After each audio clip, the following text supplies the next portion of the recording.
Hello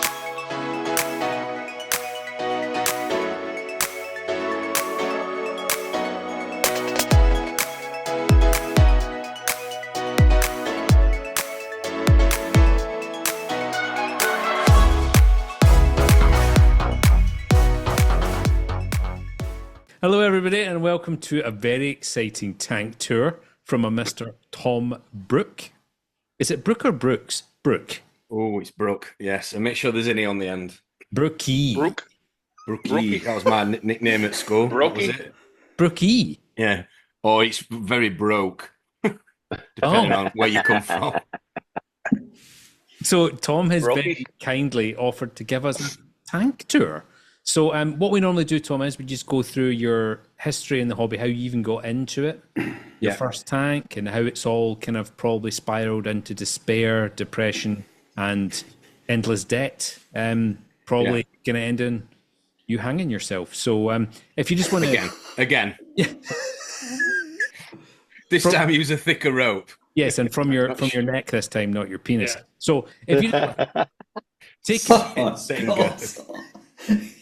take it away, Tom.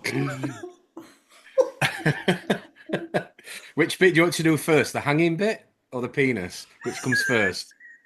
Is it still hanging? Yeah, just. Mine just sits on top of my plums. It's not big enough. I'd say more like a frag plug at the minute. Oh. That cold. Why ain't got a starfish on it? So this is the worst start we've ever had for any tank tour. It's been the rudest by far. So take it away, Tom. I've been in the hobby about 15 years or so now. So we had a saltwater tank when I was a child at home. My mum used to have her own tank.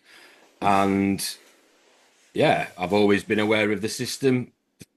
Loved it. Didn't really spend much time as a kid getting involved with it. It was more my mum she did it in the dining room. Loved all the tanks, loved all the fish that we had. Fish that we had. A few corals. But I've said before on many a live stream, when my mum was doing it in the 90s, we was under gravel filters. Skimmers weren't even out then. She used to bleach coral, as I've said before, in buckets of bleach to make them nice and white, because she thought that was what people did, to put them in your tanks. You couldn't get corals other than dead ones, so that's what she used to do. And she had this system for about 10 years, I'd say. And then probably around 2009, 10, when me and Karen were at our old house, she said, I'm getting rid of the tank.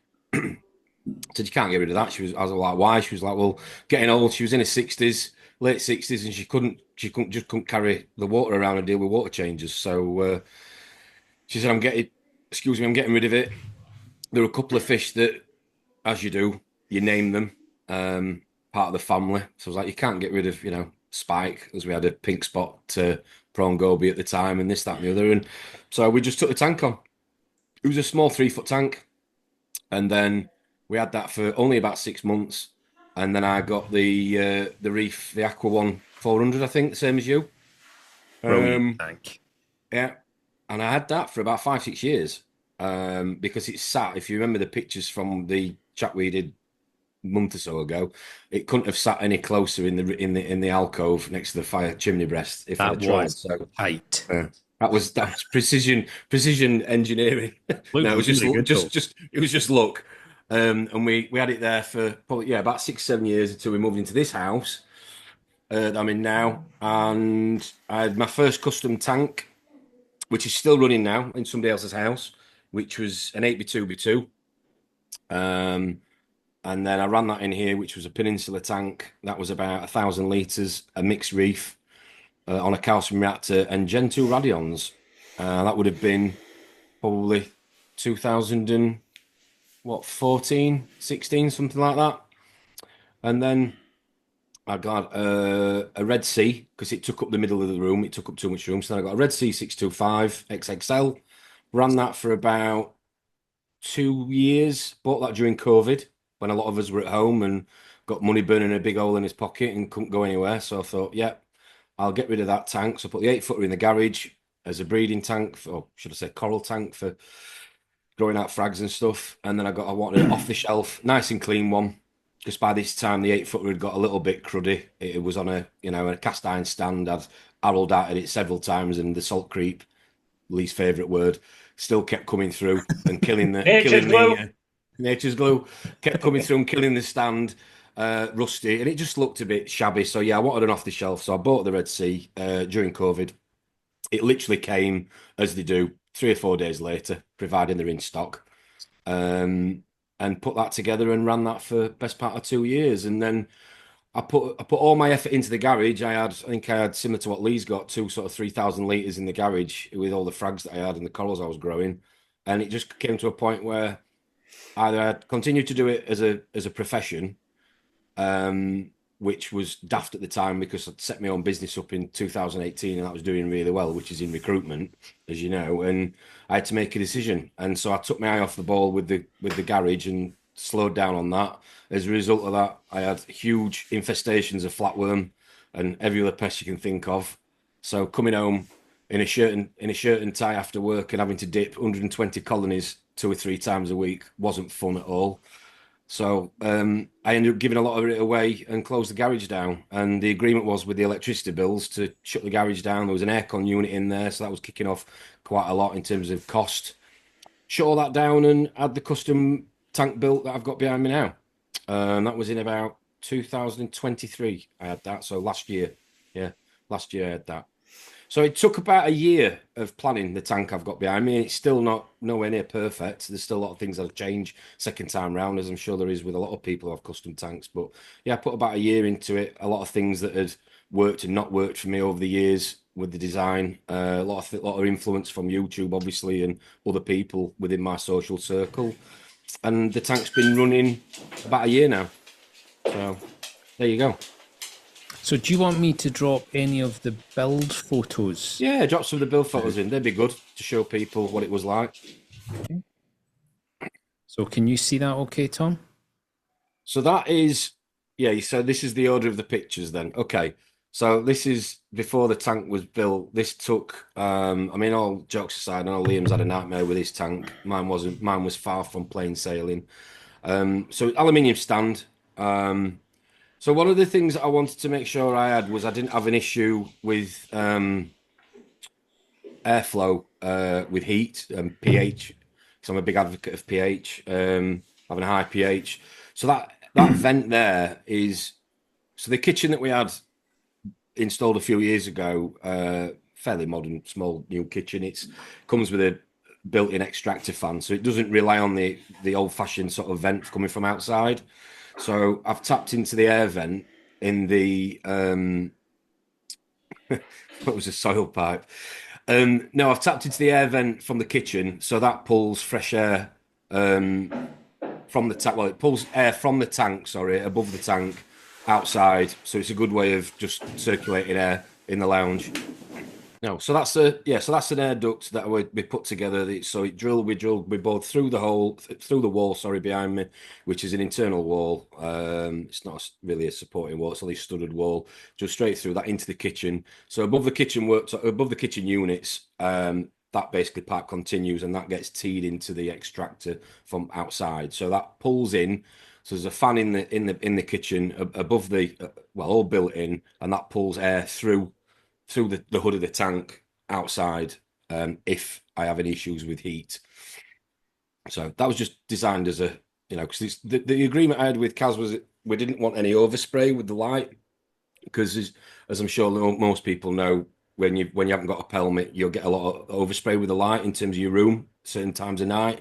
And our tank is like most people's, it's in the living room. So at certain times of the night, there was a lot of light that used to come off the 8-foot tank that I had before. So the agreement was that I'd have a pelmet round it, which would hopefully sort of keep the light and contain the light above the tank, which is also better for obviously your corals and everything else, because it's stopping it from dissipating and going elsewhere. So with the light and with the hood, we had to do something about the temperature and airflow. So that's when I came up with the idea of doing that. So I think it's a 4 or 5 inch diameter pipe, and that's just literally screwed to the wall. Yeah, that's like a return pipe for Andrew Sandler, isn't it? That's what his returns are like. Yeah. Yeah, it can be a bit noisy in the kitchen when it runs, but it's a bit of an emergency sort of, if it gets too hot, then you can turn that on. So Yeah, I think it's a good idea. yeah. Just let me know when you So want yeah. me to move on. Yeah, move on by all means, keep going through. Um so yeah, I had a false I came up with the idea of wanting a false back on the sump because which I'll show you later. But one of the issues that I had with other tanks, and it's no way by any means the tidiest sump, but I'm sure everybody can appreciate what I mean by this. It can look like a bit of look like Lee Cellar, wires everywhere, putting it one way, which is great if it's out of sight, out of mind. But if you want to, I just think if something's tidy, you're more inclined to interact with it and keep in tune with it. So I try and keep the sump areas tidy as possible. So I had a false back. So as you can see there, there's basically a piece of timber, piece of ply that's studded to the front side of the aluminium legs, which allows you to put controllers on it. So like the pumps, the skimmer controller are mounted to that, which you'll see in a bit. But all the wires as well that come with it, you can hide behind that sort of false wall, if that makes sense. So it gives you a void of however thick the aluminium is or how deep it is to be able to hide any sort of wires and make it look as tidy as possible. So That's quite slick looking. Yeah, that was the concept. That's Like I pretty say, good.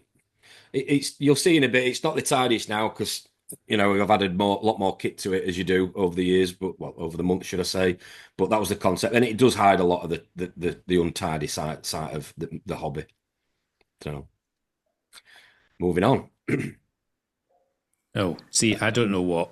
No, you're fine. So that was it. So we're going to go forwards and backwards. It's the order of how you've gone. It's fine. So that was pretty much I would say the month of September 20, yeah, September 23. It was around Kaz's birthday. So it's quite good to remember its anniversary of the tank. So that was about, 23, September 23 last year. So I've got the next photo is I zoomed in on this dosing system you have at the end, which is bonkers. Yes. Yes. Dude, this is amazing looking. It looks like it's meant to be in the place it's at. Yep. Exactly. It's perfect. So what happened here was, I think there is a picture somewhere that you've got in there on, but we'll wait till you get to it. So you'll see later on. So I wanted to create this. They are a fad, and it's a bit of a fashion accelerator, these controller boards or whatever you want to call them. And I just wanted to do it in a way that it was neat and it wasn't. For me, some of them that people have done, I think they draw you to the controller board, not the tank. The controller board looks more impressive than the tank sometimes. So I just wanted to have it so it was accessible and it was neat. And I used the depth of the aluminium on the outside, the outside edge of the tank as a measure to sort of gauge what depth and what dosing pumps, etc., I could use and I could fit. So I went with the Reef factory ones. I know they're a bit controversial. I've used their stuff before. None of them are being used at the minute 'cause the tank's still young. But again, it was almost a little bit of like we think about redundancy. It was almost in systems. It was almost thinking about future proofing it. I'm a big advocate of having room for this if I should ever want to put one on. Having room for that should I ever want to try that. So with a lot of the plumbing and a lot of the things I designed it. Like I say, it took me a best part of a year to sort of decide what I wanted to do. And for me, the controller unit was the ideal sort of finish on the right hand side of the tank. So it's not stood in front of you when you look at the tank face on. It's to the right. It's on the edge, but it's accessible. It's neat. It's tidy, and yeah, I think it looks okay. I'm very turned on by that. Yeah, There's glamour. Glamour for sure. Yep. Without a doubt. Yeah, so just so you know, Tom, glamour is not a compliment on ReefyAF. No, I didn't think it would be. No. Yeah, it looks like your tank should be a centerfold in like the middle of a Reef magazine. You know that one? I don't know if she's German, dark-haired woman who's got that tank that looks like she drops coral inserts in, pulls them out, cleans the whole tank, got 1,000 chromis. Oh, the Oshiyama. Mrs. Oshima or whatever you call it. Yeah. So yeah, we would just kind of tease each other that that's a glamour tank and it can't be real. Is it emotion, Mrs. Emotion That's or something? Yeah, that's it. That's the one. That's the one I'm on about. Yeah, I mean, the one that I said to Liam, the one that I said to Liam, I don't believe those corals are real. They look fake. Yeah. That's what we say. Like, there's no way. Like, this is like she's got to grow those in a different tank and just put it in for a photo shoot. Yeah. I've never seen a yellow acropora in my life that's that bright ever. Yeah. But anyway, so glamour. You guys are up there with her in this. It just looks too good to be real. So your Tom, setup looks too good to be real. This was the actual glass build process by the looks of it. Wow. Yeah, so I decided one thing I didn't want, which I'd had with the Red Sea tank, Red Sea Reefer, and the 8-foot custom, every tank actually, was I didn't want a thick black line, so silicon line. So where I sit in an evening on the sofa, I look at the tank, and because of the angle, I'm sort of faced with the main panel behind me of glass, but also the return the side panel.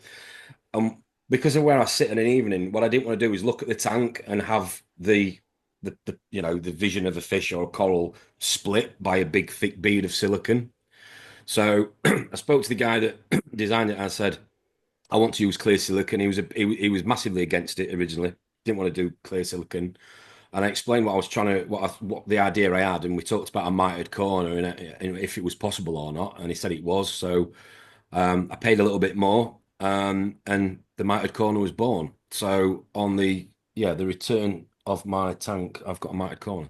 And that's I like that, Tom. That's quite a good idea. Yep, agreed. My tank has 45 corners like that, and I don't think I would ever go back to a regular tank. It's so clean looking.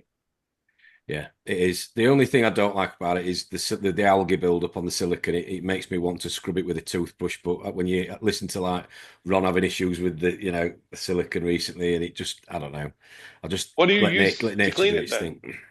Like little foam scrubbers, or? Yeah, I use a little bit of a foam scrubber. Yeah, that's what I tend to use.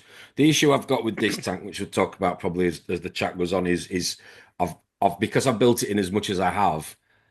I've made it less accessible for me, but the beauty of that is I'm seeming to have more success with corals because I'm keeping my hand out of the tank as much because I can't physically get my arm in as much. If I'm making any sense whatsoever, it wasn't intentional. It was only intentional aesthetically, so it was all contained. But as a result of that, I don't put my hand in as much. So I think that's a good thing. So they built this in your home? No, this was built in a warehouse. It's built in a warehouse. Again, just the sockets that I had done. So a friend of mine's an electrical engineer. Not that you have to be a brain surgeon to do this sort of thing, but he came and I said what I was trying to achieve. So we spaced it all out to be as neat and tidy as possible.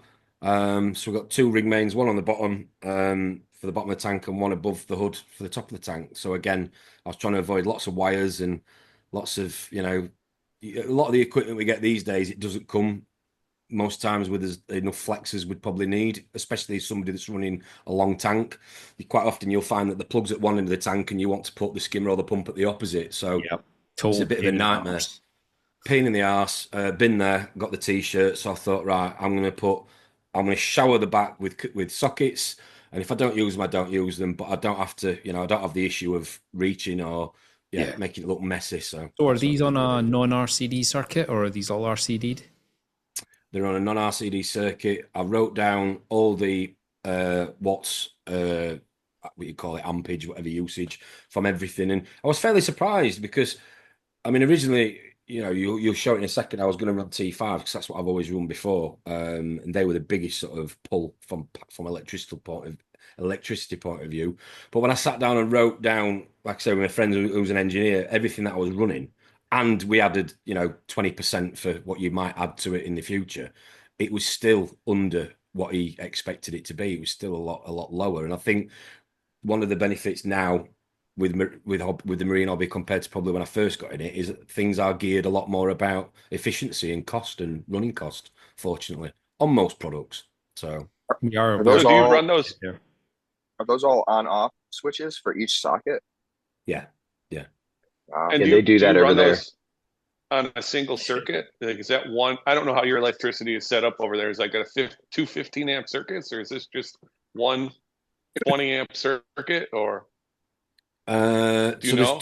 I don't know. I couldn't tell you. Sorry. They're just on and off. All I know is they're on and off switches. So if I want to move a skimmer or a pump, let's just say further down the tank, I unplug it, I move it down, and I plug it in a plug in front of it, and it works. Is I don't know. You guys have a main circuit like panel, main electricity circuit panel comes into the house. Is this all on its own circuit then? Nothing in the rest of the house is tied to that circuit? No, it's fed on it's fed on the downstairs sockets. So downstairs ring main. Yeah. So it'll be a 32 amp. Downstairs ring main then. You have a basement? No. Oh, what's the downstairs socket? That downstairs of the house. Yeah. The ground floor. Oh, downstairs is a basement here. All right. Okay. Yeah. Well, this fish tank behind me is actually in my bathroom.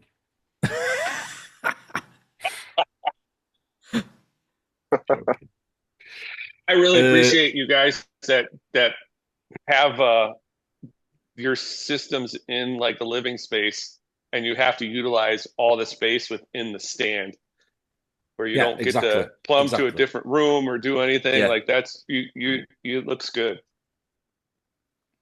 Yeah, and that's where a lot of the sort of the planning with the sump came in, because one of the things I wanted to do was make sure, again, you'll see in a sec with the pictures, is that I wanted to make sure I had enough room.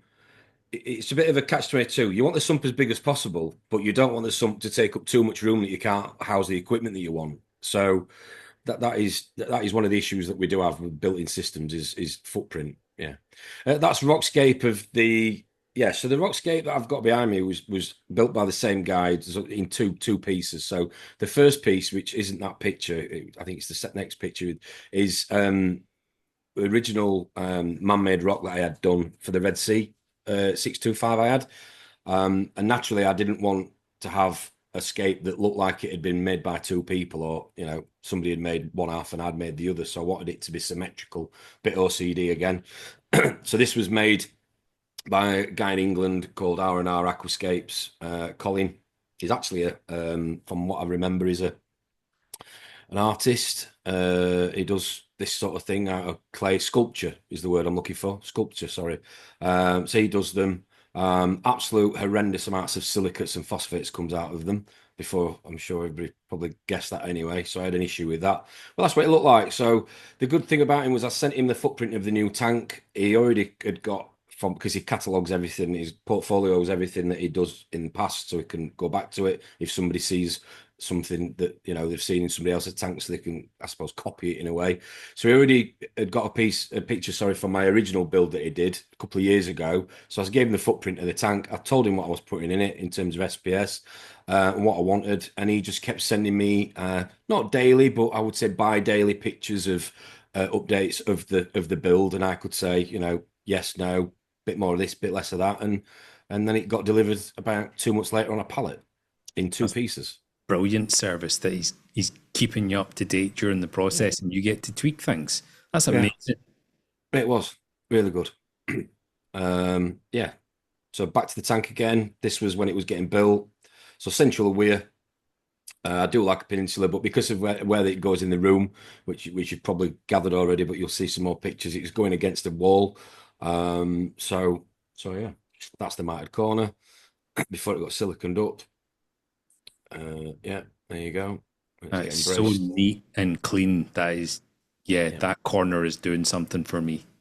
Yeah.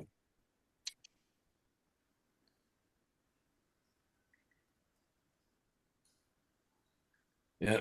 So you've got black silicon on the back, as you can see. You can see the front piece has got the clear silicon. Well, you can't see, which is the beauty of it, which is what I wanted. Oh. So if you imagine that black silicon where the clear silicon is, and you're sat at that, like I say, at an angle, you're just going to get greeted by this big monstrosity of a black silicon line, which is not what I wanted. So, yeah. So there's a center overflow? Yeah, center overflow. Yeah. And it's clear. Is the overflow clear? No, that's before it got backed. Ah, okay.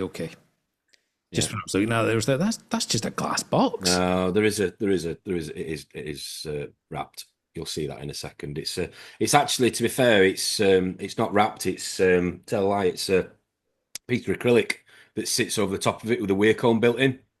Okay. That's been CNC'd. So it literally just slides over it and gets like silicon to the glass, basically. Yeah, my clear seal tanks all have that. Yeah. You can skip through this one rather than skip again. Okay. Yeah, and skip. We've seen this. That's where the tank is. And tucked skip into that corner. Yeah, right. So this is the sump. So sorry. You're all right. Go back. So again, a bit OCD. I wanted. What was the word that they used that we would say camp? What was the word they were using? Glamour. What was it? Glamour. Glamour. Glam. Right, glam. So this is the glam sump. Yeah. Camp. Glam. It's glamorous.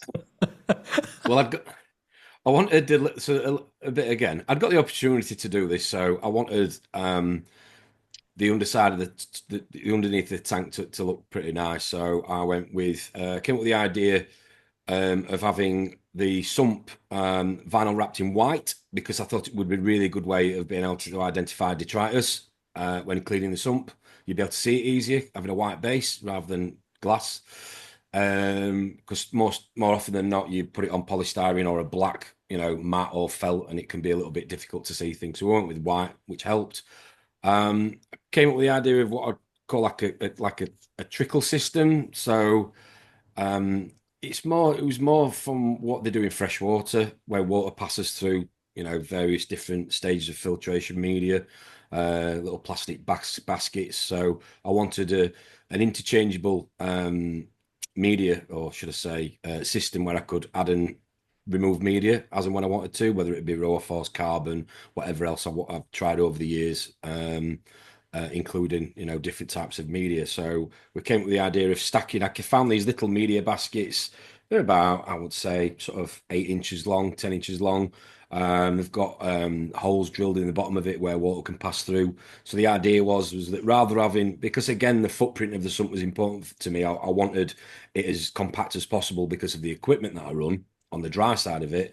I wanted to try and avoid having to run lots of reactors, because they cost electricity to run. They can sometimes be a nightmare to access and clean and change the media. So the idea of the trickle system is to literally have these baskets full of various media. You can see 2 of them there at the background. We're using them to measure out where they sat. So there's actually 9 in total, or you've got the capacity of running 9. So you could run, not that there is, you could run 9 different types of media or whatever you want to run through them, and the water just passes through it. So the natural flow of the tank, or turnover, that's a better picture. Turnover of the tank, should I say, is the water in itself going through the media, rather than having a pump on a normal reactor that you've used electricity to force it through. If that makes any sense. Again. So can you not have water running through them? Can you turn that on and off, or is that's just water will run through it no matter what. All I'm saying is you have the option if you want to add a form of media. So if I get carbon, I will rinse the carbon. I will put it in a media bag. I'll tie a knot in it, and I'll literally sit it in one of those baskets. If I have an issue with it, I'll literally slide it out, pull it out, throw it away, and put another one in. It's a really good idea. Is that all glass I'm looking at? Yes, that's clever. Whoa, I like it. That's fantastic. Well, we talked about it this morning, didn't we? We were talking about we were saying about NIOS, a bit of a comeback on the back of the salt, blah, blah, blah, what the NIOS tank, and the one product that I would literally, drop kick to the other end of my garden would be a torque reactor, because I've had so many fucking headaches with them lifting it out and everything pissing out in the sump. So one thing I wanted it was, and it's like anything, if you make it easy, you're more likely to keep doing it. And if you keep doing it, you're going to have a better tank. So just thought, let's make it easy. So True debt. So yeah, so that was it. So just a trickle filter. So I could put in whatever I want when I want, pretty much. Then it's easy to get to. This was just me footprint of the tank before we put baffles in, the equipment I was running. So we've got a double cone, Royal Exclusive double cone 250 skimmer. and 2 Red Dragon return pumps, 12,000 litres an hour. Red Dragon pumps. Yeah. 1 second, brand new. 1 brand new. Red and white piping again. That's hence why the glam. There's the glam. Yeah, with some more glam. And that's where the idea of the Sump red and white came from, and the black. So it all just sort of looked like a really expensive Sump that wasn't. So what is this logo here? Is that wasn't expensive? Well, it wasn't as expensive as Rob's Dream Box. Yeah. It looks like I'd take out a fucking loan. The last chamber is the ATO. Okay. I was gonna ask. Yeah, because I wanted it to be built in. So, like I say, I literally kept it. So all my equipment went to the workshop. All my dry equipment I was going to be running went to the workshop. So I literally made sure that there was enough room for everything, because there's nothing worse than buying a tank, especially if it's custom. You spend all that money and time and effort having it done custom, and then you find out you can't fit something that you were going to put in. So yeah. So how many litres is that ATO chamber then, roughly? 90. 90. Yeah. But I've never run it all the way. Go on. How long was that last year? Yeah. Time of year, like anything, like anybody else's tank, depends on the time of the year. At the minute, I does Calquas on the system, so it probably lasts me. I'll probably get a week out of it. So you have Cal sitting in your sump. Well, we'll get onto that as the pit. No, it's on its own platform. I had a glass platform made on the Sump, which you might see if I've got a picture of it. We'll see as we go along. You skip that one, Ron. Right. So if you see, go back to that one. Yeah, there. If you see to the left-hand side of the skimmer, you'll see a glass plate, like a ledge. There you go. Yeah. That's where the calc stirrer sits. And every time I've turned the electric off or had a power cut, which we do get in the UK, it doesn't budge. I think that's probably the highest designed custom sump I've ever seen. It's fantastic. I didn't have the footprint for the problem with the calc stir is I didn't have the footprint for it in the dry side of the underneath the tank. Yeah, I didn't have enough room for it. So I thought, well, where else can I put it?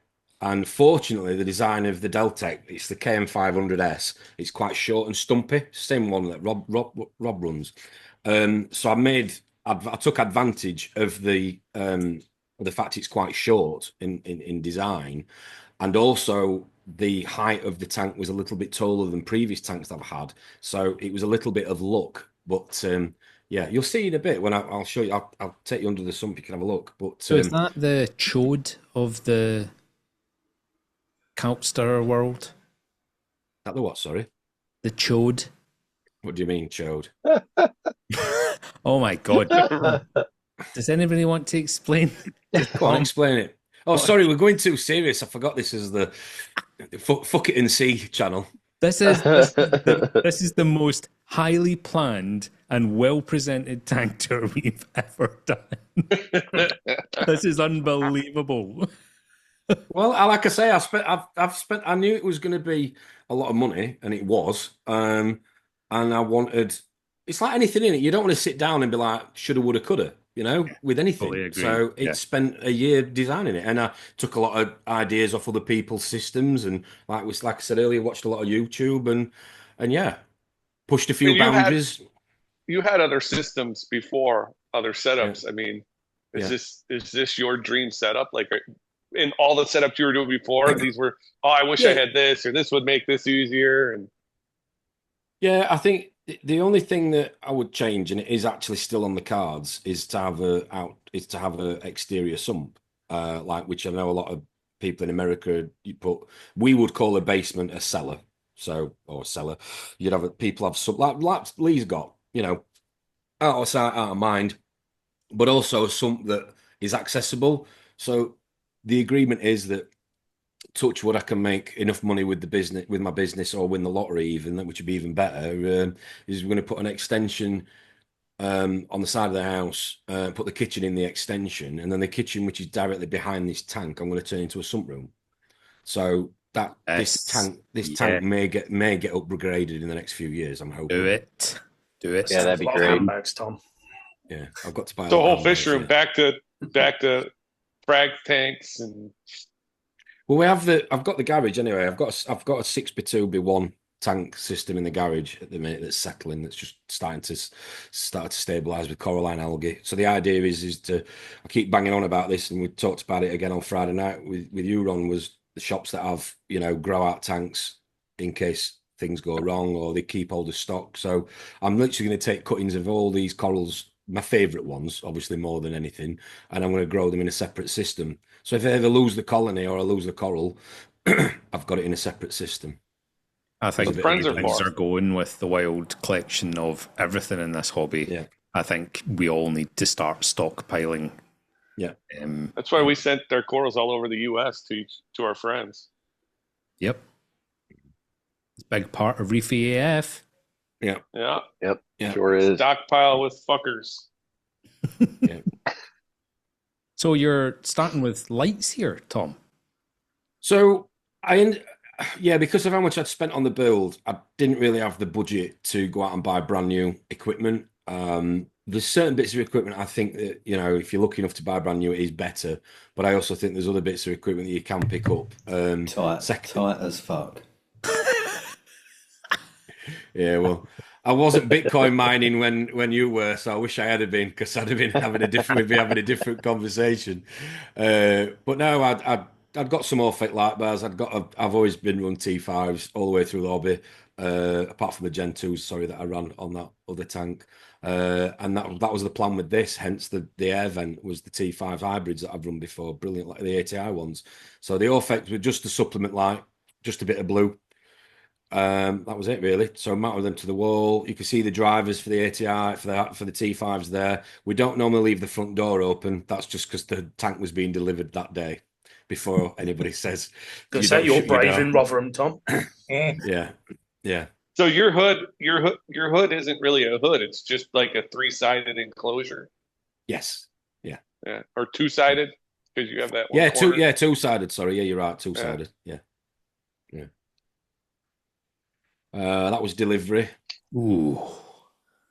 So if you look there, that's a good picture for the control board that I've done. So if you look at I've used the depth of the aluminium as the void to build.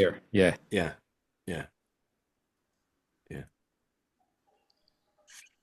Calcium reactor, zeolite reactor. So I run zeolites on my tank for nutrient control.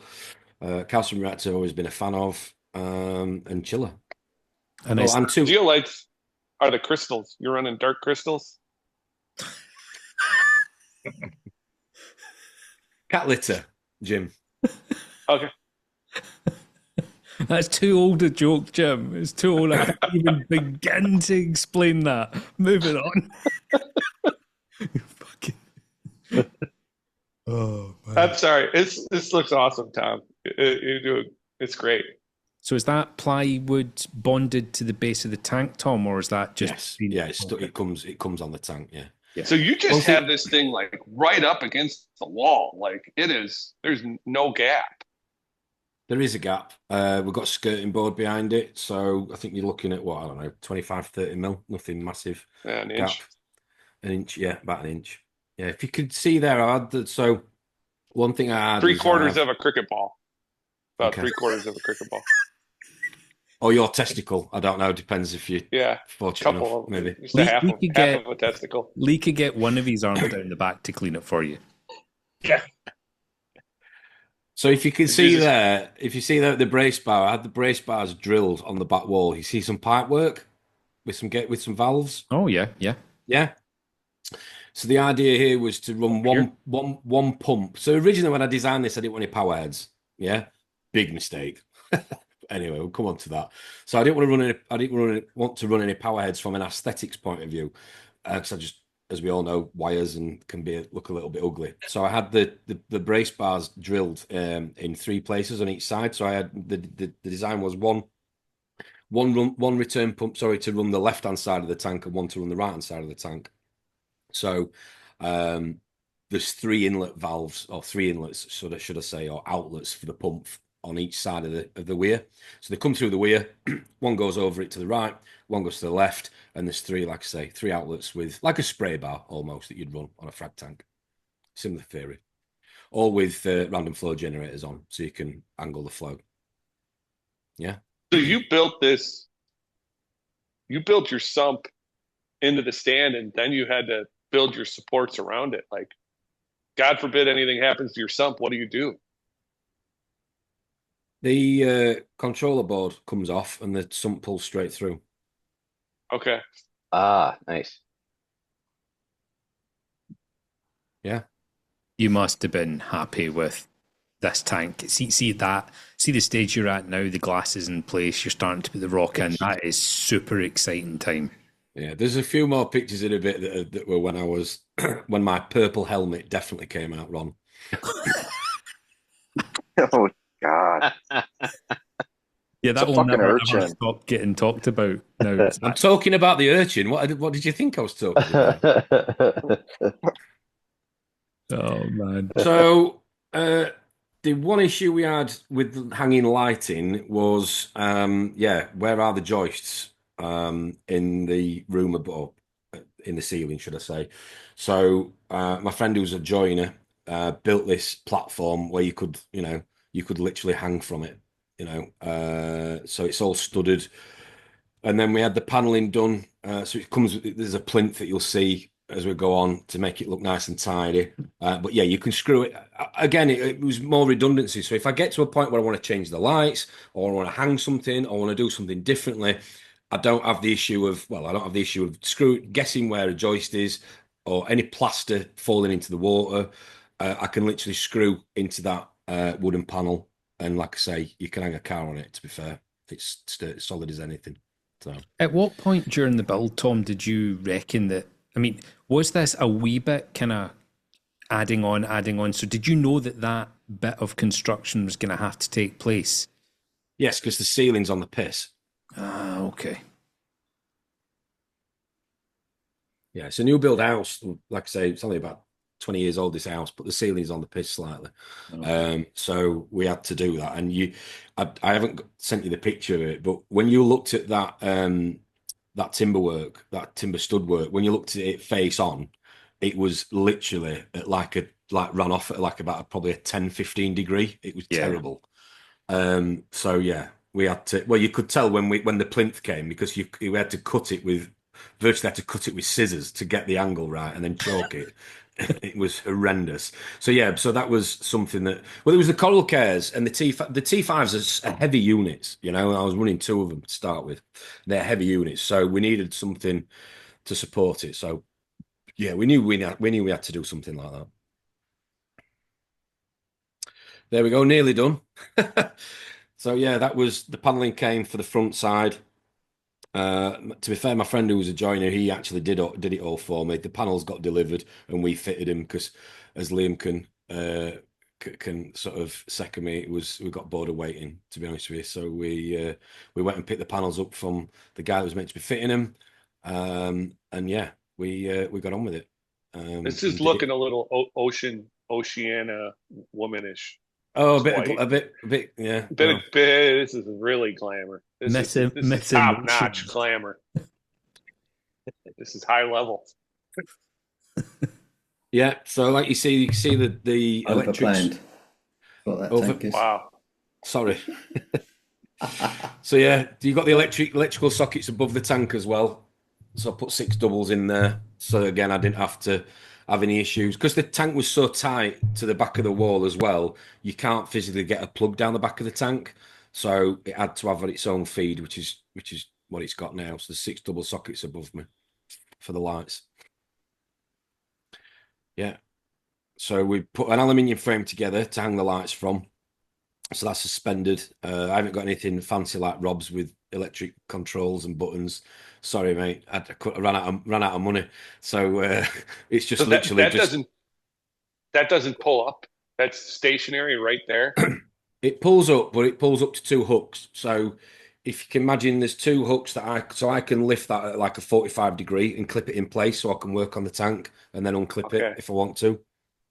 Because that looks like tight to get in there. Very. If you had to get into your tank with that where it is. But we prefer it tight, don't we? No. Okay, clearly not. Clearly not. We were all playing a game there of just sit in silence. That was funnier than even anybody making a comment. Well done, boys. Well done. You've trained them well. Oh, that was class. Well then.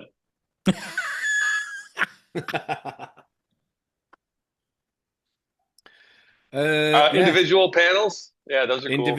Individual panels, yes. And they match the panels on the bottom too.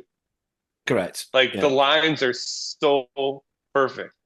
Thank you very much. It took a while, but it was worth it in the end. Yeah. So we've got an IKEA media unit that sits around the TV next door. So that unit that's just randomly floating next to it, I actually have the pieces of board to box it in, if that makes any sense. So it continues round.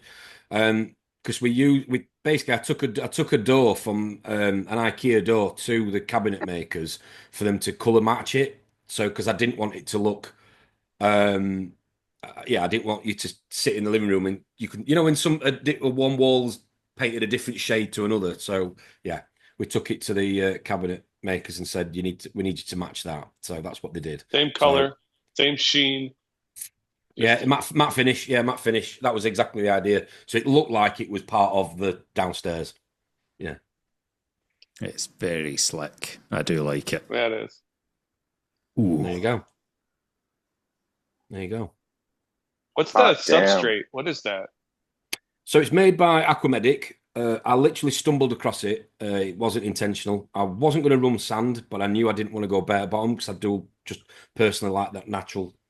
It's not a natural look, but a more of a natural look. So, yeah, I wanted a white substrate, and it's Aquamedic. So it's very similar in terms of size and look and feel. It's very similar to calcium media. But I also mixed in quite a lot of crushed coral as well, which is a smaller density.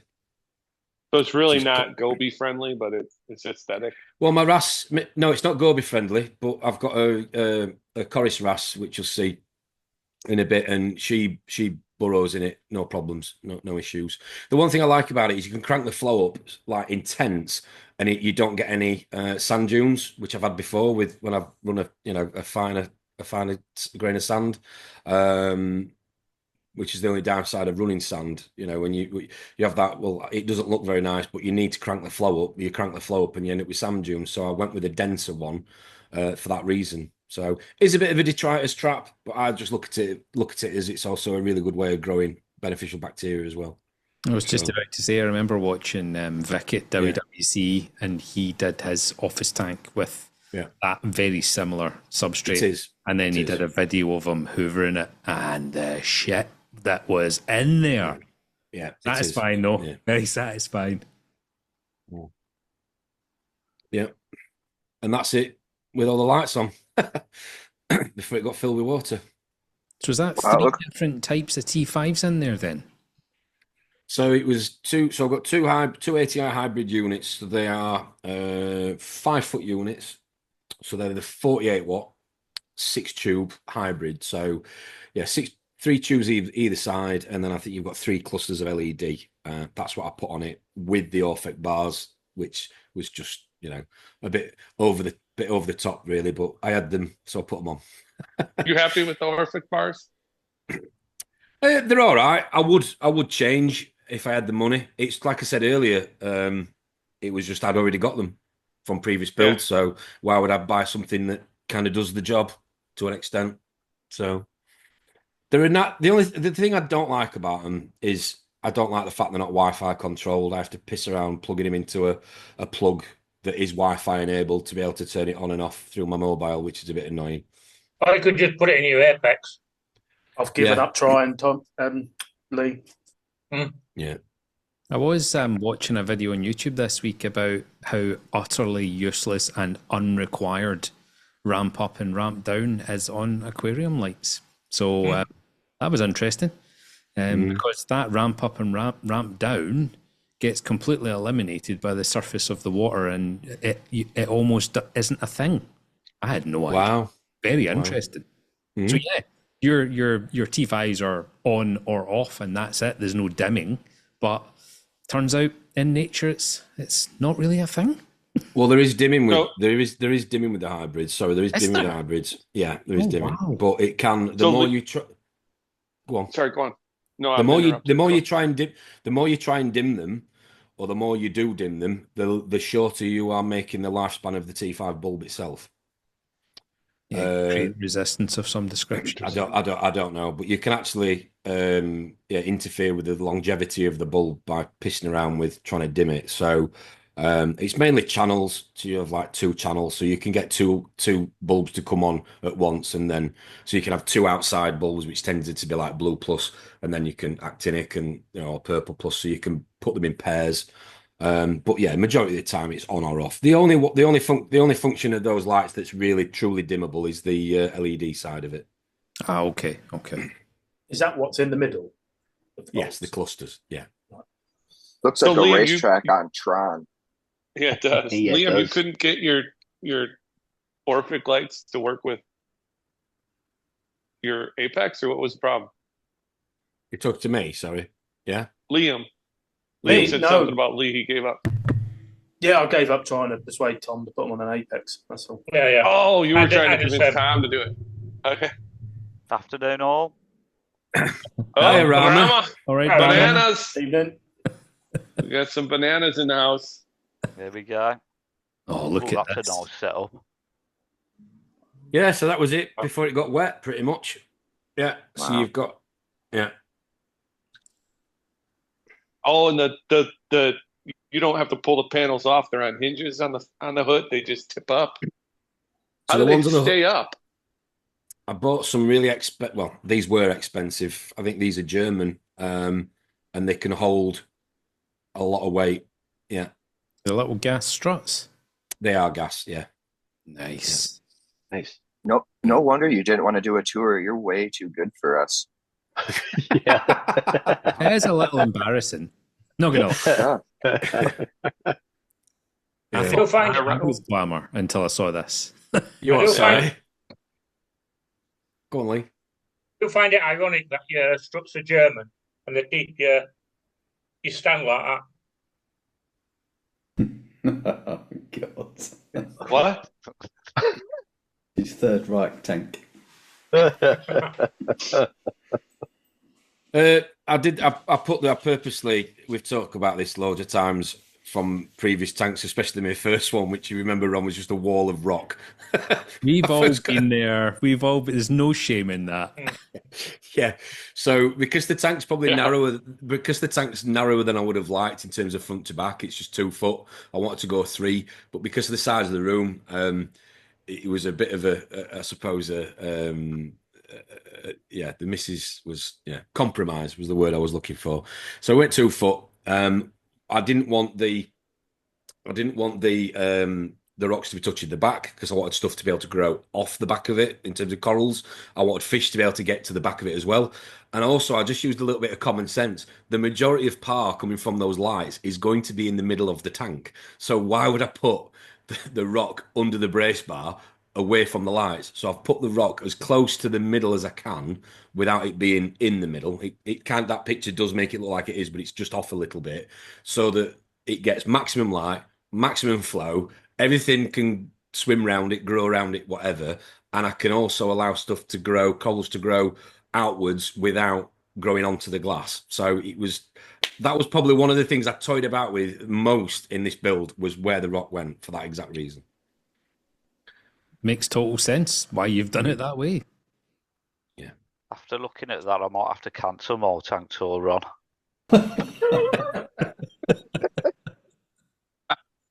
That's a right setup. Is Jason still on? Yeah, I'm here.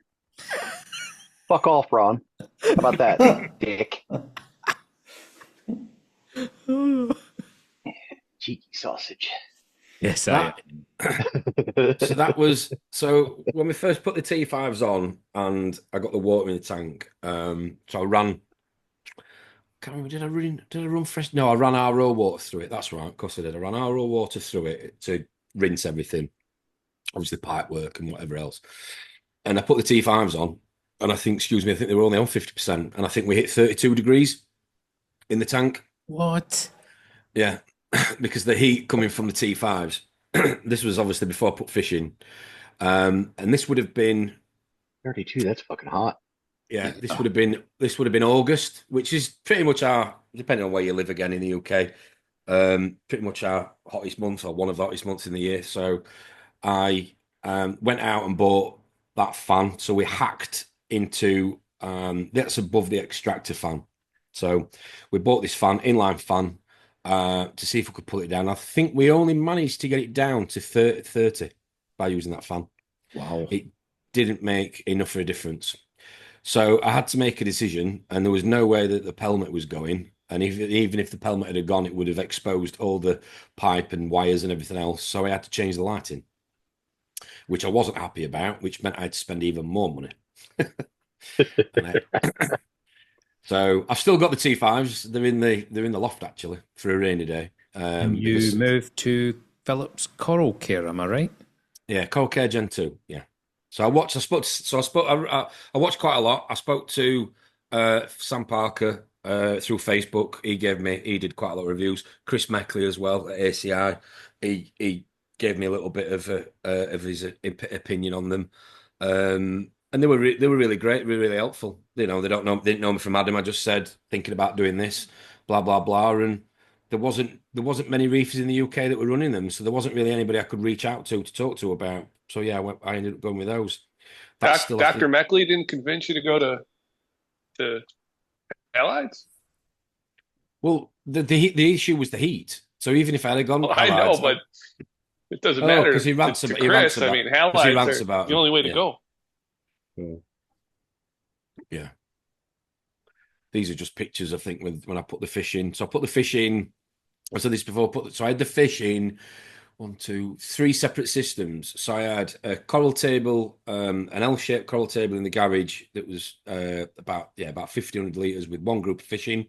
I had my Red Sea tank that I moved to a friend of mine for him to look after it with my livestock in it, which was all fish at the time. He had that was another group of fish, and I had a third group of fish which was in my 8-foot tank in the garage, which I used for mainly for growing colonies out of. So I had 3 different groups of fish. So the point I'm trying to make here is when I introduced them, it was when I first met Rob actually. I first got talking to Rob about putting fish in, QETing them, and I put them in. Got a random phone call from a northerner one day. Random phone call from a northerner. Yeah, he wishes he'd never fucking answered it. Ignore. Straight to voicemail. Block. That's the one. And yeah, I didn't. To be fair, to say I moved in 3 groups of fish. I mean, I ran copper power on it. I ran copper on the system because I'd had some of these fish for a long time, and they were, I suppose, family as daft as it sounds. So I didn't want to lose them. So we ran that for a while, and we got through it in the end. And yeah, then I took about 3 months getting rid of copper. But such is life. Tom, those photos and stuff are just absolutely dynamite. What a system. Well done in the planning and sticking to your guns and getting it the way you wanted it, I think. Well planned. I love a plan. Good job taking pictures. I was about to say, it reminds me of Rob set up how we planned all this. Yeah, it's funny. If you look at the second folder I sent you, there's a picture of the sump in there, which is probably better. It's probably an easier picture to explain the set. I would, Tom, but that folder didn't come through. Oh, you're joking? No, sorry. I'll double check right now. But if you want to, is your camera mobile? Can we go live and go around your system and have a look at all your equipment and things like that? Yes, So yeah, of course we can.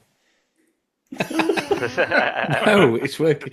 Are we going tank or sump first? Let's go sumping equipment, and then we can. You want to go sumping equipment, right? You have to give me 1 second to take these doors off, then. Just 1 second. How many minutes is it going to be before your camera fucks up?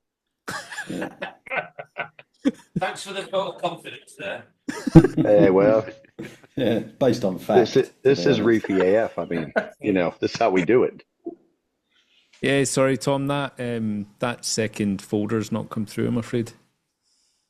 But if you send it to me later, I can drop it in the edits. So just Don't worry, it's Ron's fault. Of course. Okay. I blame Bruce. Fuck you, Jim. Free Bruce.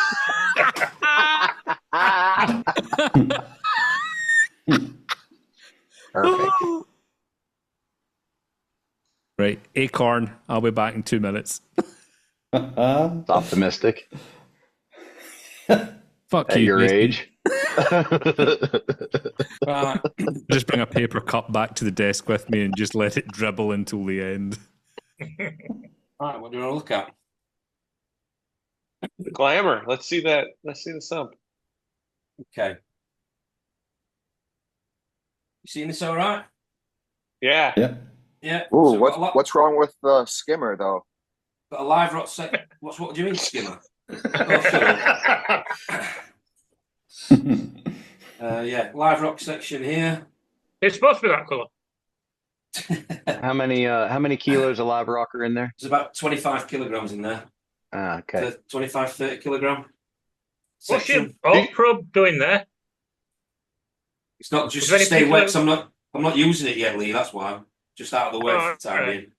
Yeah, I've got the ozone there and the redox, but I'm not using it at the minute. So Do you keep lights on down there, or you keep lights off down there? lights are off here. I've just put them on just for you. Okay. Oh, so sweet. Zeolite reactor. That's the calc stirrer. Sat behind it on its little stand. Yeah. Yeah. Cool. That's fucking awesome. Skimmer. Is that the That new drain? skimmer? Do you have to empty that cup, or is that you got that draining it's- somewhere? Yeah. Is that a new Wet skimmer, skin. Tom, or did they send you parts to mend it? No, 70 parts to mend it. So controller board on the back. So it was that one that failed. Any idea why? They've done what everybody's done. They've upgraded the the circuit board now. So unfortunately, you have no choice other than buying a brand new one from them. 2 return pumps, ATO, CO2 scrubber, chiller. I don't use half the toys on this. Everybody knows I don't use half the equipment I've got. Yeah, have you got that Trident up and running yet, Tom? No. What? No. He's waiting for me to go over and do it, but he hasn't invited me, so I can't. Oh, hold on. Obviously, I missed the start, but are you? I'll go again. I'll go again for you. I'll go again for you. Are you running Troptronic UVs? Yes. Okay, so when They're you not on guys at the were- minute because they get too hot. yeah, when you guys were talking last week, Nick Chan reached out to me and said, "Oh, by the way, they are still available. They're still available." And I just about had a fucking breakdown because I binned to them because I was told that's it. The guy's pretty much dead. Terminal. Yeah. No more. So he got confused with the fact that the bulbs are still actually available. However, mine melted through the main bodies, which are not available. So yeah, they were. I did have to just throw them in the bin. I'm going to say I've got some spare bodies if you need them. That's not They're funny. So they're on their own.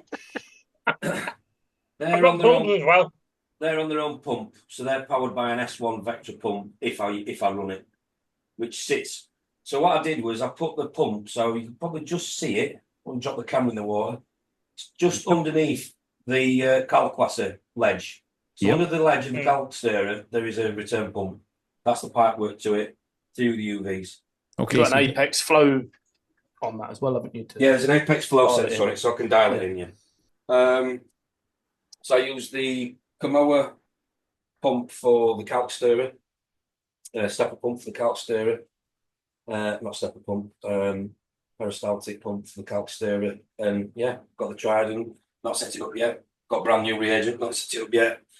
Calcium reactor sat there waiting for the day that we need to fire that up with a degassing chamber as well, just to try and keep the CO2 down as much as possible. And that's pretty much the sump, ladies and gentlemen. It's beautiful. Well done. Very nice. So have you got all them dosing pumps at the side? I've seen a load of all them. Is that for redundancy as well, or are you actually using all of them? No, I'm not using anything yet, Rama, but I will be. So I can put a separate. So depending on what I decide from ICPs, I can pour in various trace elements and dose them independently as the tank matures and corals grow. So are you going to run like a moonshiners, or are you going to? Possibly. Yeah, possibly. Depends what I get from the salt. You know, if I do weekly water changes, so if I get to a point where I don't need to, then there's no need. But it might just be, blind dose of the cap of this, a cap of that every now and again. We'll have to see. But it's there. If it gets to a point where I'm going to be constantly, short of say iodine or something like that, then I might just dose it. Or more maybe like fluoride stuff. I won't put iodine on a dose, but mainly like fluoride, manganese, things like that. Some of the halogens, nickel, things like that, chromium. How much water are you changing every week? Normally around 200 litres, which is about 15%. Double more tank volume. Yeah. Well, I take 10 out, so I usually do 5 either side of the weir, so it's not normally 250 litres. So it's probably more. Not that I'm a mathematician, probably nearer 17, 20%, than 15. And is it just a water change, or do you get in and vacuum? I gravel vac the bottom. Every water change? Yeah. I have to at the minute because I have a lot of issues. I'm having a lot of issues with silicates at the minute. Silica in my water, which is feeding the nuisance algae. Because I run the lights quite intense. Yeah, I'm having to run it through. I'm having to buy a silicate. I'm going to put an RO. I'm going to set up I'm going to turn an RO machine into a silicate machine, or silicate removing machine, should I say? Yeah. And you can just run a GFO before your RODI machine, I think, to remove that. Yeah, you can, but GFO takes out more good than it does harm, from what I've read. I've stopped using GFO a while ago. Not in your tank, but before your RODI unit. Yeah, true. Could do that. Yeah, could do that. But I guess they make silicate filters too that you could just use. Yeah. Right, let's have a look upstairs first. Might be a bit bright with the camera. I will try. Don't have LPS in there at all. Absolutely zero, Rama. SPS only. This one. Yeah.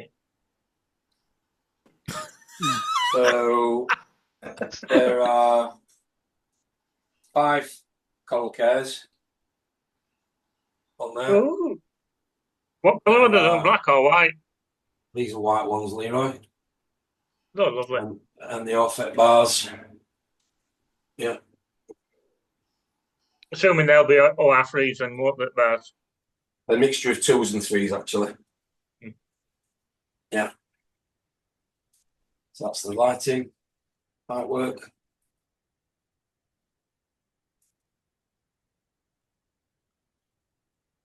Yeah. Do you get much issue with heat now? Yes. Off the ballasts and that? Yeah. I mean, what we're running at now, I think we'll be at about 28 now. 28 or so. Yeah. 26 foot there. Yeah. So with that amount of lighting, and but you're vacuuming every week, so you're turning over that gravel. Yeah. But if you don't turn over that gravel, I would think that gravel's just going to turn purple. No. It started to turn purple. Yeah. Yeah. In places. Like an urchin. Yeah. Why is that one light lower, Tom? You got something above it? Why is what, sorry? You got one light that's just lower than the others. Because of the middle the middle one. Because of the because of the Rob is tripped. The pipe work there coming out, so it sits on the others, and that's why I did the rocks. The rockscape is lower, so that the difference between the light and the rock is the same. So okay. I did a shorter because I had to mount that light there. I then made the rockscape shorter in the middle to compensate. Oh, you did clean weird. I mean, do you think that's necessary though? Do you think? I mean, you have thought this thing out to the T, to the point where it's like, man, I mean, somebody looking at your system thinking, I want to start a SPS tank is going to think, I can't fucking do that. You know what I mean? Like, this is the amount of detail that you thought about for all of this. Is lovely, isn't it? You actually say mine, the lack of detail. Yeah. To be fair, Jim, a lot of us think that about your tank too, buddy. No. Yes. Have you cleaned glass yet, Jim? A little bit, yeah. Snails are on it. Snails are working. I can see through the snail trails. Excuse me while I just fucking vomit in the corner. Coral's out of the water now. Like, I don't know what to do. It's fucked. Oh, it's the new acros. They're very pretty. Wow, look at those. Juicy. Nice. Yeah. Nice. Beautiful. Where do you get a frag like that? You checked them for eggs? Yeah, I dipped them, checked them. Yeah, we're all good. I meant chopping them, see if they had eggs inside. Oh no, sorry, I've not. No, I've not. What? See if they wanted to get babies out. To see if they're gravid, I assume Rob means. Does he? Oh, Yes, I do. Rob thought you were can't talking stop about, like- thinking about babies. pest eggs, like mites growing inside and laying eggs inside the acro. What the fuck?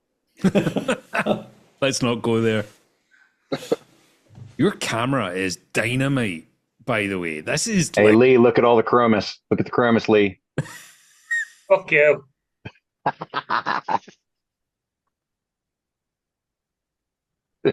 You've got a lot of corals, Tom.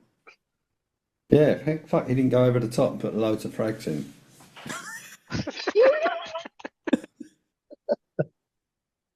So where are your parameters at now? You said you don't have to dose anything. I mean, you got a lot of frags in there. What are you keeping your? So, are you measuring? Yeah, I measure. Test probably twice a week. If I'm honest, twice a week. The one And what thing are you testing? I test salinity probably more than I test anything else, to be honest with you. I test alkalinity and my nutrients. I test the calcium every now and again because the calcquasser. So basically, what's happened this last few months is because it's got colder, obviously, in terms of time of year, the doors are shut, so there's less fresh air coming in. So I've had an issue with the pH dropping a little bit. So I've started dosing the calcquasser an hour earlier and an hour later. So the duration's probably it's probably about 14 hours a day, not 12, because it was originally designed to be on a reverse light cycle. As a byproduct of that, the calcium's gone high. Yeah, because I'm putting in more calcium than my uptake. So the calcium's gone up to about 490, 500. But alkalinity tends to sit around 8 using the calcquasser, which is pretty sweet. And we're doing the water changes. The only thing that I'm ever short of by running calcquasser at the minute is just the halogens. So it's just nickel, chromium. I can't think of the other couple. There's 4 or 5 that I manually dose at the minute. Like fluoride, bromide, stuff like that. Yeah, fluoride, vanadium. Yeah, nothing. They're not my. They're Are not you doing zeros. ICPs? Do ICPs once a month. Who do you do ICP with, Tom? Fauna. And you know the answer to that. You know why? I know why you're asking me that. No, I'm actually genuinely asking you because I could gather that most of the people in the channel don't know. I do know the thing, though. No sarcasm behind it. Yeah, I use well, fauna. Maybe a bit. I was going to say. Are you The thing that I sponsored? like, the thing that I like, no, the thing I like about fauna is because they explain to you the relationship between one parameter and another, or one trace element to another. So if one's high, it can have a negative effect on another. And I think it's really good, and it's free service. You get that off on the knowledge base on Fauna's website. It's free to anybody.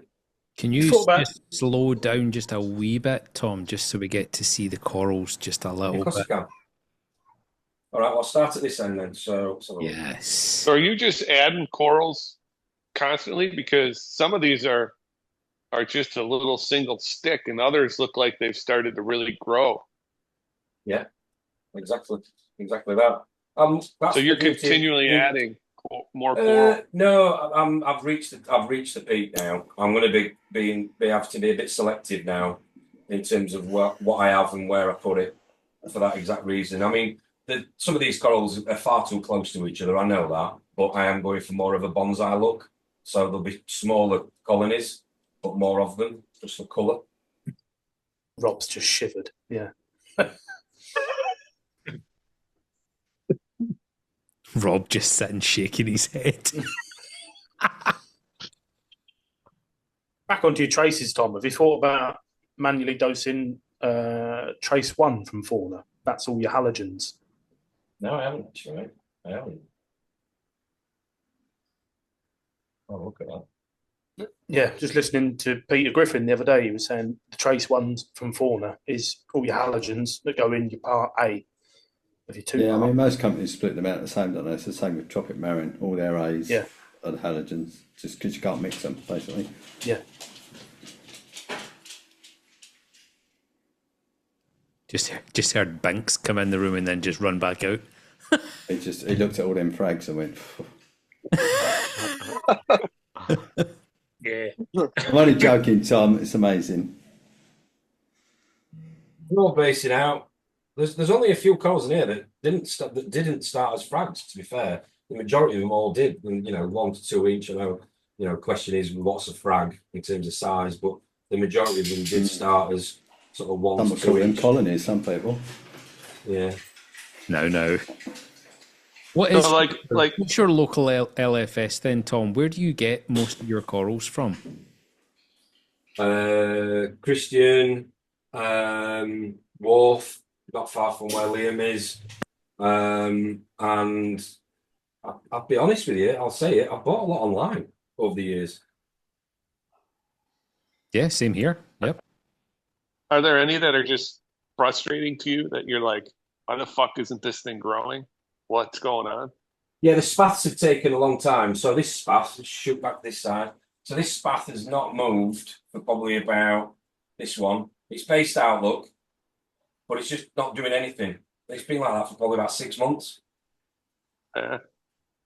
And this one, but its here, polyp extension looks great. At least it's. Oh yeah. And then this one, where are we? This one's really based out. Polyp extension's all right with that. Are you feeding anything coral wise, Tom? Yeah, I feed the suspended phyto, the reef. Not nutrition. Go on. The one I was on about. Easy reef one. Yeah, no, easy reef. I put roids. I put reef roids in the fish food when I feed the fish. Not on the polyp pop yet. Along with bacteria. Where are your nutrients? Well, that's nice. Nitrates, phosphates. Well, that's good. So my nutrients are, my phosphate sits at the minute between 0.08 and 1.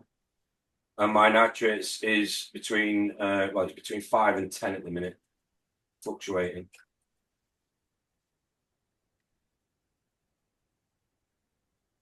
Show off. With his nutrients. What's he saying? Show off. Yeah. Show off with your nutrients. Got two clams, 2 little clams. Oh, I know.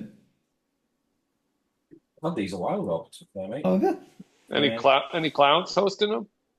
No, not that issue. No, that's my problem. Stop it. You have got some gorgeous corals. Can't wait for you to grow them out, Tom. I knew you were going to say I that. really like that one. Oh, we tort. Like that. So yeah, you've got to have some sort of plan here because in a year you're going to be in trouble. You're going to have so much coral you don't know what the fuck to do with. Sounds a good problem to me. Yep. That's Unless you don't have anywhere to go with it. There's always a bush. Well, I've learned that because that's where mine are going now. Yeah. Do you guys not trade them in with LFSs for credit or anything like that? I don't. What am I going to get? Fucking $5. More hassle to fill a bucket and take them there. Yeah, fair enough. Liam's like, sorry, I fucking asked. I was going to say, yeah. That's a no then. We don't take credit for corals. That's pretty much everything unless there's anything. You don't, Zach? Yeah, no credit in Zach's store. What are you using for flow, Tom? Oh, fucking hell, Lee. What am I doing? What? You know what? We both asked the same question then. Yeah, so you were talking earlier about not wanting wave makers. Yeah. So there's three Neptune WAVs there. There is one there. There are 3 on the back wall, and another one down there. So for How the your fuck do you move 25, those? so the 25 mil between the back of the tank and the wall, how did you get them? Did you just drop the magnets in and just hope they stuck? Right. Oh, he's got a clever on this. Yeah. Well, you got to slip his arm around there. I've got a clever idea for this. Just 1 second. We'll just move this around. See, I used to Got a use robotic arm. when I put my 7-foot tank at home far too close to the wall. The only way I could clean the back of the glass with a magnet scraper was I got a huge bamboo pole from a garden centre and super glued the outside magnet to this pole and just kind of like cleaned it remotely. Ridiculous. Hard work, but it worked well. Yeah, it sounds like but I wouldn't know. His weir would screw that up. you know, if you just don't clean the back wall, then you don't have to worry about it. I don't do mine. How dare you. So I use. So I got some fishing line out the garage, and I drilled the smallest hole possible to one of the corners of the magnets, and I tie the magnets with fishing line. No. And then I hang them down the back of the tank until they grab the power head. Nice. And then I tie the other piece of the fishing line to the external pipe work that runs, if you remember from pictures earlier, above the brace bars. So that if they ever pop off, they just hang and I just get them back. Amazing. Absolutely amazing. It's like Christmas decorations. Yeah. Good job. Yeah, like Christmas decorations. Exactly like that. Yeah. Well. I mean, you're going to have to adjust those as the corals grow, right? Shift them up. Yeah. I've got a few magnets that I won't killed get. it. Oh, no. When you get corroded until the in, Red like Sea that's going to explodes. be, wow. That's going to be impressive. All that. Yeah, There's a lot of coral in there. Didn't show That's a us big tank, single but there's a fish. lot of coral in there. Holy shit. I didn't show you what, a single fish. Well, I haven't fed the single fish yet. fish. I haven't fed the fish yet. So I'll tell you what, I'll put some food in there. You can see the fish. I mean, some Can of you us mix just the don't give food a up shit real about nice those and sticks. small, Look at the fish. like following Rob does for the They're like, beginning "Come of on, his bitch, feed us." weekly maintenance? Mix that food up real good. Chop it up. Chop it up. I use the same food. I use the same food, Jim, as Rob. Believe it or not. Do you? KFC. KFC. No. I thought it was Greg's. A wee cheeky zinger in there. No, they're getting fed. Can you see this? You can't you see the fish gush? Yeah. I do love that. How's your bass. convict? Is it Fine. peaceful? Yeah, fine. Yeah. That rat. So yeah, we've got the orange shoulder Clyde Beautiful. band who I've had for years. That's cool. Corish Wrasse, Hawaiian, That rat is gorgeous. original Hawaiian yellow tang, Fiji foxface, Parosolaris clowns I've had for 10 years or so, 12 chromis, a sailfin tang, and a partridge in a pear tree. I think that's everybody. Yeah, purple You got an thing, auto feeder on there? Have I got a what? Sorry. an automatic feeder, or do you feed by hand? No, I feed How much manually. are I you feed feeding? manually. You'll see Once now. a day, or? You'll think I feed about 3 times a day. Okay. Every fish just disappeared there. Yeah, it's just like, Just poof, gone. And no turning off flow or anything, just dump it in. Dump it in That's what I do. because the food Yeah. that I use, Copper band's good. it feeds the corals as well. Like I say, I put reefroids in so it soaks into the food. I put Zeo back in just to form a bacteria again. And yeah, I'm just a big advocate of feed the fish as much and as healthy as they want within to an extent from a nutrient point of view, and let the poop from the fish feed the corals. Really, I don't feed the corals anything other than the reefroids that goes in. That's it, really. I didn't see one single Aptasia in your tank. Is it devoid of Aptasia, or is the copper band just doing his job? It's devoid of Aptasia. Don't get it. Don't bring it in. Wow. Yeah. Even That when is- I I don't think it likes me running the tank at a higher temperature. Okay, of course, because you're running around the 28 degrees mark. my life rod's got Aptasia on it in my spawning tank. Does it? Yeah. I mean, Wait a minute, I got something. I took my hat off to it. Yeah, so I was like, oh look, life, is that a tube worm? Oh no. Go around and see Paul and get one of them diddy stripes for a minute. There's about 3 of them in there now. Just like, they're good. Yeah, so that's the fish. All right with that? Yeah, thank you. Amazing selection. It's Oh, great. we got That orange Rob, the shoulder fish is guy. spectacular. Yeah, it's Yeah, a it nice is. fish, isn't it? I Have love any of them Sump got though. names? Just Clive. Clive Copper Band. Got any sharks in there? No, not on this No? occasion. Oh, How long does it take Not for? allowed in the hobby. Did you have that orange shoulder as a juvenile and watch it get the orange spot, or no? No, it came with an orange spot, but it was half the size he is now. He's big. Beautiful. It started changing. When he first went in the tank, he started changing to the grey because they turn greys to get adult colours. And it just started to. It sounds strange, but it got the grey, and then he started to lose it again. I don't know why. you He's boiled fat. it out of him at those temperatures. Probably. I'm not biting. Yeah. But they all do the job. Most of them are utilitarian to an extent. The wrasse she's a bit of a bugger for flipping corals, so you have to make sure that if you put a coral in, they're glued and put it down very quickly. Otherwise, Best thing in your tank, that Russ.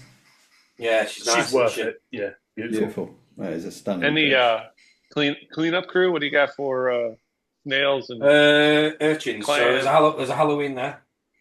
Big Halloween. Urchin Yeah, on the back wall. just what- slightly smaller than a cricket ball. And then a few small ones dotted around. No purple helmet ones. And he just mainly eats chromie eggs. Yeah, Okay. mainly. Yeah, mainly. But I try and get the big one. I've got, like I said, I've got that big one for the back wall. He tends to do a really good job at the back wall. I could do with another couple, but the other urchins are smaller, so they can get around the rock work and the corals without dislodging anything or knocking anything off. What do you use to fasten your corals down? With super glue or epoxy? I use a Heat combination. I use a combination of milliput and super glue. I found it works the best. The sandwich technique. Yeah, I use a sandwich. So I'll put a ball of milliput on the bottom of the frag, then super glue it. Yeah. And then hold it in place for 30 seconds, and then we're normally good. Give or take, we're normally good. But you've got all your coral on frags mounted to your rock. You're not one of the people who breaks corals off the frags and puts them on the tank in the tank. A bit of both. Depends on how it is. If it's based out, then no. Depends what it is. So depends who it came from as well, actually, and what system it came out of. What an absolute dynamite system. I mean, everybody that I met, and then I met you, Tom, they all told me you were a bit of a clown. But I mean, I don't. a little bit. I don't care. There's a lot more than a bit. I don't care what any of them say, Tom. You're all right with me. You're a serious reefer. So that system is amazing. Well done. No, the whole system that it's got is all done in layers, just like onions are. It's taken how long we've been on? That's taken longer than I thought. To be fair. Because Drippy's not here. I've actually got something to tell you that on the back of this morning's conversation, this morning's stream. So we're on about the barbecue, yeah. And if any of you guys in the States ever make it to the UK, you need to come. We need to meet up, whatever. But we do a barbecue here every August bank holiday. And Karen. I can hear somebody's conversation in the background. Hi, Kaz. Has come up with an idea of what was it? A Round golden Rob's onion. house. So she wants to hide a golden onion somewhere in the garden, and if somebody finds it, then they win a fucking prize. Oh, I like the idea of that. They have to eat the onion in front of everybody. Yeah, get slapped. No, I do. I have to eat it. What do you guys do during your barbecues? Eat onions. Yeah, It's like an Easter egg hunt. Onions. Nobody sits and talks. You're like all rummaging through everybody's yard. Yeah. That's it. Yeah, most With of a us are cup of popping tea? out the Lee's cupboard. Iced tea or hot tea in the garden. Hot tea. There's no place in the world for iced tea. Shouldn't exist. Oh, fuck off. Oh, fuck off. Oh, fuck off. Did a tour of your bar, Tom. Yeah. I think that's a cracking idea, Cal. Does anyone have any other questions for Tom before we wrap up the tour? We can obviously continue after the tour's wrapped up. Do you run your RO straight to your ATO chamber? Is that run straight in there? No, or do you have to manually fill it? I have to manually fill it from about 5 meters where the garage is outside where the RO machine. So your water station's in the garage? Yeah. If you Is your garage attached? Like, do you have an attached garage to your house? No. If you used to go backwards to the designing stage again, Tom, what would you do differently? I would have the weir as an external weir, in the wall. Yeah. That it? And what's the reason for that? Just because so it's got a smooth scape, so I could have gone probably a bit further with the scape rather than having to have it in sections. Better for the weir. Well, the weir, the overflow. Is that the weir? Yeah. If money were no object, what colour would you get for a tank that you haven't got already? Ooh, money Torch? wasn't an object. Oh, what? Sorry, a torch. You have no LPS. It's none. Could have got that 750 quid splice that Christian just sold. Could have had that, couldn't you? I'd probably, Whoa. I'd like a proper home wrecker or Walt Disney, a proper one. Tennis is something that they don't. I've had issues with aluminium recently. So one of the things Aluminium. Aluminium. Yeah, one of the things I'm sort of campaigning about is with especially with when I talk to newer reefers is there's so many products out there on the shelf that they're marketed in a way of solving a problem, which they do, but they also as a byproduct can create a problem which they don't get talked about enough, and as a result, people can have, like I say, other issues or additional problems. One of them being silicate removers. So whenever I've tried to run a lot of silicate remover, when I was, I suppose, started to mature the system with the rock being man-made, was I used a lot of silicate removers, but aluminium oxides, so it tends to leach a lot of aluminium into your water over a period of time of long, if you're using it frequently. And certain aquaporia just don't like elevated levels of aluminium, like they don't other metals. Yeah. So, what issues are you still finding with your high silicates, Tom? Nuisance algae on the substrate.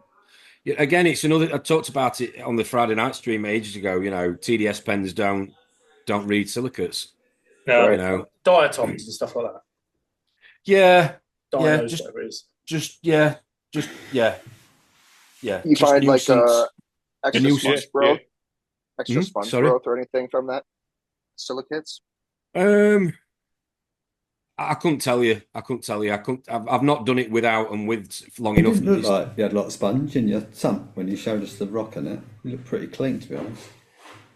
There's a lot of tube work. Well, you've got. Yeah, I know it's the tube worms, but I didn't know. Yeah, you've got. pineapple sponges. Hang and on. stuff. Let me put the light back on again. 1 minute. Those tube worms aren't just aptasias. You've got that, Rob. There's a lot of these little. You can see them. See the sponges there? The yellow sponges. Oh yeah. Cool. And the little. I don't know what they are. That's a sponge. Yeah. I thought it was a fish. Got loads of those growing. Sponges Oh, on my the God. glass. My gold flake loves that stuff. It was mental for it. Yeah, there are sponges growing in here. Yeah, I didn't notice them first time. Yeah. So is your aluminum when you run your monthly tests just continuing to climb, or you got it under control?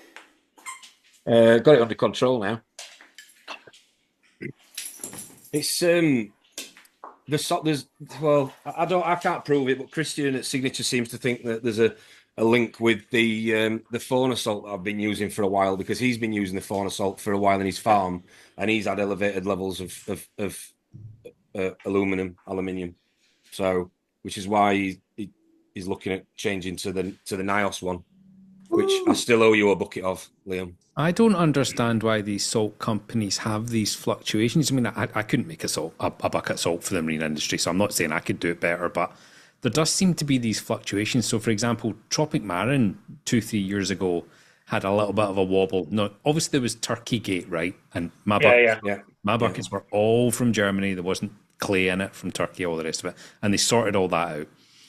But my buckets that came in from Germany at exactly the same time as the whole Turkey thing happened had sky-high manganese. Oh, really? Yeah. I don't know. I think. Well, I got to think that they're importing their elements. I mean, they're not making them, so they're just mixing shit up. Yeah. So if their suppliers So the end up sources sending are them some changing. shit. Yeah. The sources just change. It must be hard. Yeah. That's what I quite like about the NIOS salt. Each one comes with its ICP batch on the lid, and each one is different. Well, the Red Sea do that as well now, don't they? That's batches have all got their. One thing I don't do that I'm going to start doing is cleaning the water after I've mixed it. I know you do it, Ron. I don't do it. Just started this week. I need to start doing it. I met somebody recently that did it, and I couldn't believe the dirt that was coming off it, even though it's brand new water. I was like, really? Oh, how's that running possible? it through a sock, or what are you running it No, through? no. So I'm running it filter or something. 5 micron chain. Yeah, it's like a pre-filter on an RO machine. 5 micron. Yeah. Is that? I run a 5 micron on mine when I do it. Yeah. I mean, I've only been running mine now for like 72 hours, and the bottom 3 inches, it's not filthy, but it's going, it's removing stuff. The worst one I ever. Absolutely disgusting. The worst one I had was just quantum flavor. salt. when we had quantum salt at Radical, when I used to work there, I could do 90 litres and I'd have to change my filter. It was that filthy. It was disgusting. What? Yeah. It went. You'd think I'd done like 4,000 or 5,000 litres of water through it. Within space of 150 litre. Nah, I need a change filter every time. So what salt was that, Lee? Quantum. That's Australian, wasn't it? Quantum. Yeah. Australia. The Australian stuff, fantastic salt, just filthy. There's element salt coming out next year. Is it? Yeah. It was supposed to come out 2 years ago, but he couldn't find any way to mix it for him. He's just started mixing his own, so I've been told from a friend of a friend. So he had a recipe for years. Yeah. You have a lot of friends of friends, Liam. I do. fingers in pies and all that. Keep You busy. do. You do. Your fingers are filthy with all that pie. What's more concerning is they're not friends. They're just friends of friends. Friends of friends. Yeah. No, fuck friends. Yeah. To keep my arms. He's got up, one yeah. friend. He's got one friend That just knows everybody. One friend. He's the shark catcher. Jesus Christ. Instead of having fingers and pies, you're just fisting. Anyway, does anyone have any other questions for Tom? Just a quick one. How are you doing your water changes? You doing them manually? You know the answer to this. You know the answer to this. Yes, I do them manually because I have to gravel vac. Have you ever thought of setting up an auto water change, Tom?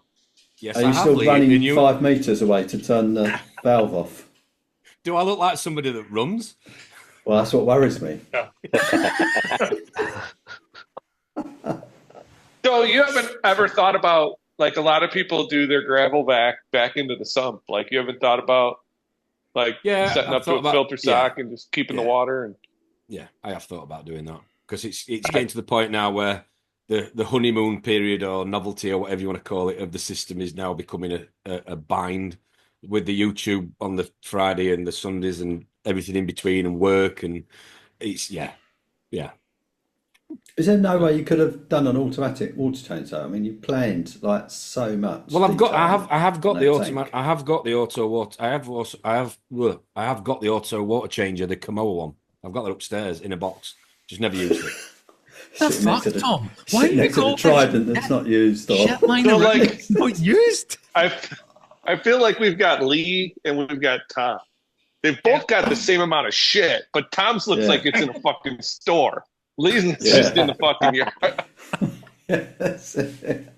I cannot speak highly enough for the automatic water change system. It was a bit of a game changer for me in terms of stability and keeping it on top of. Because if I drain, let's say I take a 50 litres out of my system, my frag system right now, and put 50 litres back in, the alk and everything's just is bobbing all over the place. So this trickling away through, I don't do it through the night now. I only do it during the day.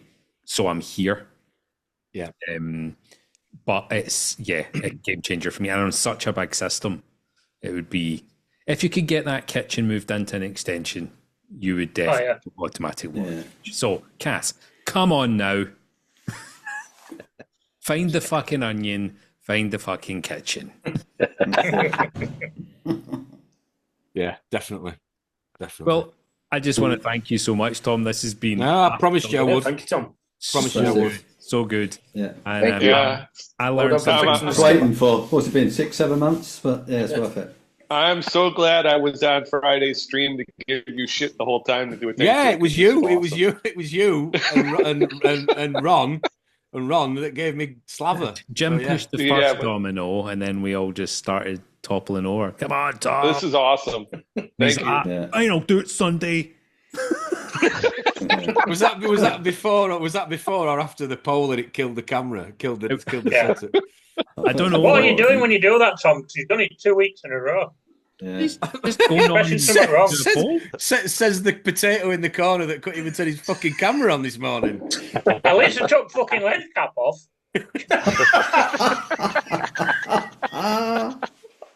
Yeah, I appreciate the dropping of the stream there on Friday, because as I was driving, I'm like trying to fuck with my phone. Like, what are these assholes doing? Like, where the fuck did it go? Like, I'm like, going, Tom, what did you do? Yeah.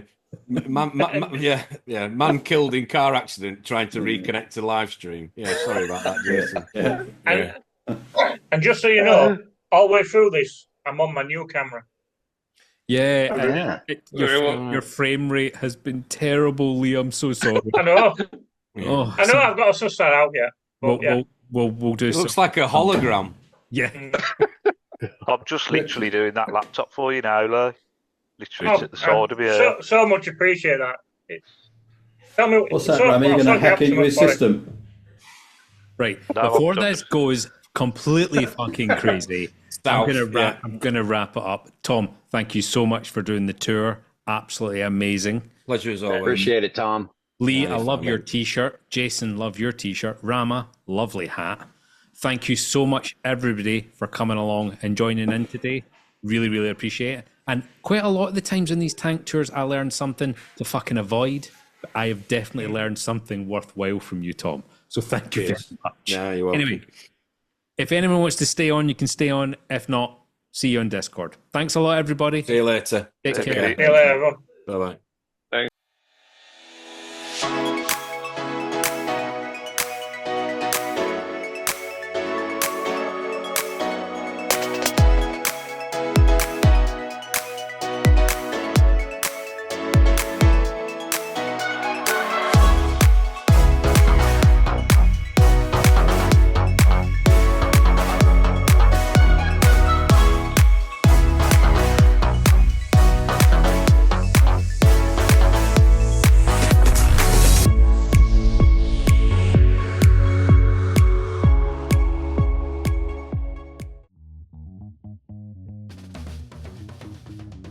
Have you just finished doing your ironing, Jim?